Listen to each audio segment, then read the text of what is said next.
आखिर क्यों अपनी ही पुत्री सरस्वती की ओर आकर्षित हुए थे ब्रह्मा जी? ब्रह्मा और सरस्वती की कहानी उस समय शुरू होती है जब सृष्टि की रचना हो रही थी। हिंदू ग्रंथ के मुताबिक सृष्टि की रचना ब्रह्मा जी के द्वारा की गई है और इस ब्रह्मांड के पालनकर्ता के रूप में हम भगवान विष्णु को जानते हैं। साथ ही भगवान शंकर को सृष्टि के संहारक के रूप में जानते हैं। मगर कमाल की बात है कि आपने पृथ्वी पर विष्णु और भगवान महेश के बहुत सारे मंदिर देखे होंगे, मगर आपने कभी ब्रह्मा भगवान के मंदिर नहीं देखे होंगे। पूरी पृथ्वी में भगवान ब्रह्मा की मूर्ति केवल भारत के पुष्कर में ही है। सरस्वती पुराण में भगवान ब्रह्मा और माता सरस्वती के विवाह की बात लिखी हुई है। इस प्रसंग के मुताबिक जब भगवान ब्रह्मा सृष्टि का निर्माण कर रहे थे तो सृष्टि के निर्माण को आगे जारी रखने के लिए ज्ञान की आवश्यकता थी। इस वजह से अपने मान से उन्होंने माता सरस्वती का निर्माण किया। सरस्वती की कोई माँ नहीं थी, उनका जन्म भगवान ब्रह्मा के मांस से हुआ था। माता सरस्वती को ज्ञान की देवी के रूप में जाना जाता है। भगवान ब्रह्मा ने सरस्वती के साथ साथ सृष्टि का निर्माण किया और सृष्टि के अलग अलग जीव जंतु, पहाड़, जंगल, नदी आदि का निर्माण किया। इस निर्माण भीम के दौरान भगवान ब्रह्मा देवी सरस्वती के रूप से आकर्षित हो गए। माता सरस्वती ज्ञान की देवी होने के साथ साथ रूप में भी बहुत आकर्षक थी, मगर सरस्वती का जीवन ब्रह्मा से हुआ है। इस वजह से जब भगवान ब्रह्मा सरस्वती की तरफ मोहित हो गए तब देवलोक में उनकी बहुत निंदा हुई। हालांकि इन सब के बावजूद ब्रह्मा जी ने सरस्वती से विवाह किया और लगभग 100 साल तक पृथ्वी पर जंगल में निवास किया। पृथ्वी पर सरस्वती के साथ ब्रह्मा जब निवास कर रहे थे तब उन दोनों के जानी मनु नाम से पुत्र का जन्म हुआ। आगे चलकर मनु की संतानें ही मनुष्य जाति के रूप में अपने को कर्म भूमि पर बने रहे। भगवान ब्रह्मा के इस व्यवहार के कारण देवलोक में यह निश्चय किया गया कि भगवान ब्रह्मा की पूजा नहीं की जाएगी। सरस्वती ने ब्रह्मा को श्राप क्यों दिया? सरस्वती पुराण में बताया गया है कि भगवान ब्रह्मा ने सरस्वती को अपने मान से उत्पन्न किया था और माता सरस्वती की खूबसूरती पर मोहित हो गए थे।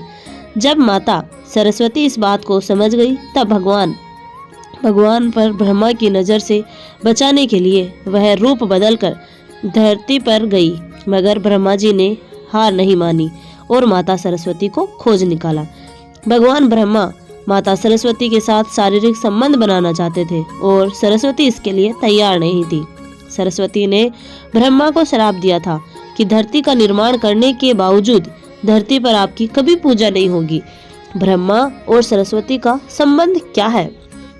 ब्रह्मा और सरस्वती दोनों ही हिंदू धर्म में बहुत ही महत्वपूर्ण देवी देवताओं के रूप में जाने जाते हैं। इससे जुड़ी किसी भी जानकारी पर भरोसा करने से पहले आपको वेद पुराण पढ़ना चाहिए। सबसे पहले आपको बता दें कि हिंदू धर्म की सारी जानकारी वेद में ही दी गई है।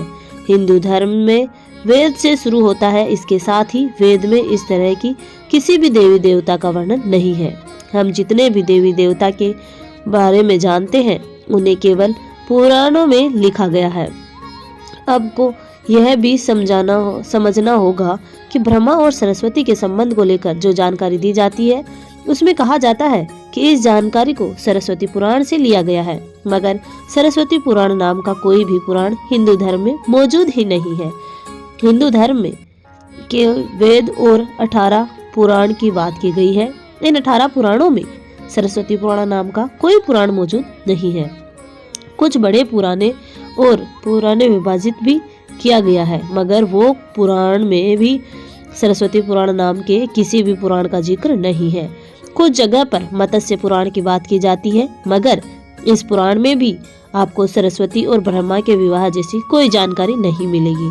ऐसे में सवाल उठता है कि ब्रह्मा और सरस्वती के बीच कौन सा संबंध है? इसके लिए आपको समझना होगा कि ब्रह्मा ने सृष्टि का निर्माण किया, अर्थात जब भगवान ब्रह्मा जी इस सृष्टि का निर्माण करने बैठे तब विष्णु और महेश के अलावा कुछ भी इस दुनिया में मौजूद नहीं था।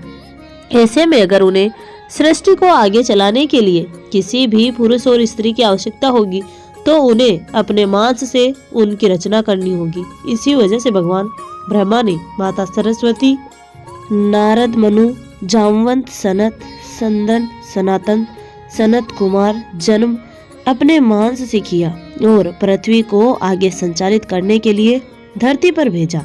इस पृथ्वी पर ज्ञान के संतुलन को बनाए रखने के लिए उन्होंने माता सरस्वती को अपने साथ रखा और साथ रहने वाली स्त्री को पत्नी का दर्जा दे दिया। सरस्वती ब्रह्मा जी की पत्नी है या बेटी। अगर ब्रह्मांड में मौजूद हर चीज की रचना भगवान ब्रह्मा ने की है तो हो या ना हो, पत्नी दोनों की ही रचना भगवान ब्रह्मा के द्वारा ही संभव थी। भगवान ब्रह्मा को अगर किसी के साथ विवाह करना था तो इसके लिए भी उन्हें किसी का निर्माण अपने मांस से ही करना पड़ता और उनके मांस से उत्पन्न होने के कारण उनका रिश्ता बेटी की तरह भी लगाया जाता है।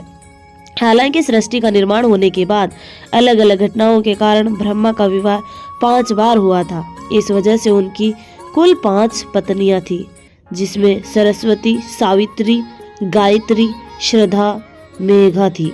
ब्रह्मा जी की पूजा क्यों नहीं होती है? इस पृथ्वी पर आपने अक्सर भगवान विष्णु या भगवान शंकर के मंदिर को देखा होगा। आपने कभी भी भगवान ब्रह्मा के मंदिर को नहीं देखा होगा। आपको बता दें कि राजस्थान के पुष्कर में भगवान ब्रह्मा का एकमात्र मंदिर है। वह मंदिर 3 झीलों में घिरा हुआ है।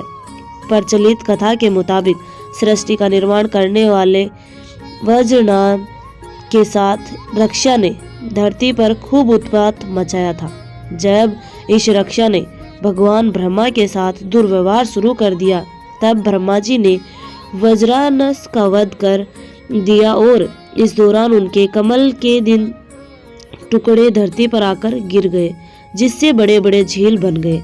आज यह स्थान भारत के पुष्कर नाम के इलाके में है और उन 3 झीलों को व्यास, मध्य और कनिष्क पुष्कर के नाम से जाना जाता है।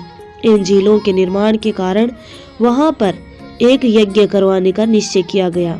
इस यज्ञ में साक्षात भगवान ब्रह्मा बैठे थे, मगर एक यज्ञ या पूजा पाठ में पति को पत्नी के साथ बैठना होता है। उस समय भगवान ब्रह्मा जी की पत्नी सावित्री थी, मगर उन्हें आने में काफी विलंब हो रहा था। बहुत देर इंतजार करने के बाद पूजा का मुहूर्त खत्म होने से बचाने के लिए भगवान विष्णु ने एक सुझाव रखा कि ब्रह्मा जी की शादी इसी पूजा के दौरान कर दी जाए। इस विचार पर सहमति दिखाते हुए नारद मुनि ने गायत्री नाम के स्थानीय लड़की को भगवान ब्रह्मा के साथ विवाह करने के लिए मना लिया। जब इन दोनों का विवाह हुआ और यज्ञ में भगवान ब्रह्मा गायत्री के साथ बैठकर पूजा को संपन्न किए, तभी वहां माता सावित्री आ गई और वह पूरी गतिविधि पर खूब क्रोधित हुई। उन्होंने इस क्रोध में आकर भगवान ब्रह्मा को श्राप दिया कि धरती पर उनकी पूजा कभी नहीं की जाएगी। इसके बाद उन्होंने नारद को शादी के लिए लड़की खोज करने के कारण श्राप दिया कि नारद आजीवन कुंवारे रहेंगे। जब माता सावित्री को पता चला कि यह विचार भगवान विष्णु ने प्रकट किया, तो उनके श्राप से वह भी बच नहीं पाए। माता सावित्री ने भगवान विष्णु को श्राप दिया कि वह अपनी पत्नी के वियोग में तड़पेंगे। इसी श्राप के कारण राम अवतार में भगवान विष्णु को माता सीता से बिछड़ने का दुख भोगना पड़ा था। इसके बाद जब माता सावित्री का क्रोध कुछ कम हुआ, तब उन्होंने भगवान ब्रह्मा पर दया दिखाते हुए कहा कि उनकी पूजा धरती पर केवल एक जगह इस पुष्कर में ही हो सकती है। इसके बाद भगवान ब्रह्मा के इस व्यवहार से आहत होकर वह पुष्कर के समीप रत्नागिरी नाम के पहाड़ पर चली गई और हमेशा के लिए तपस्या में लीन हो गई। आज भी रत्नागिरी पहाड़ी पर माता सावित्री का मंदिर है और उसके ठीक नीचे 3 झील के बीच बस ब्रह्मा जी पुष्कर का ब्रह्मा मंदिर मौजूद है। इतिहासकारों के मुताबिक शंकराचार्य के द्वारा सन 711 में वहां भगवान ब्रह्मा की मूर्ति की स्थापना की गई थी। उससे पहले यहाँ बिना मूर्ति की पूजा होती थी। दोस्तों, आपको यह कहानी कैसी लगी कृपया कमेंट करके जरूर बताएं और ऐसे ही और भी बहुत सारी कहानियों को सुनने के लिए चैनल को सब्सक्राइब जरूर करें। धन्यवाद।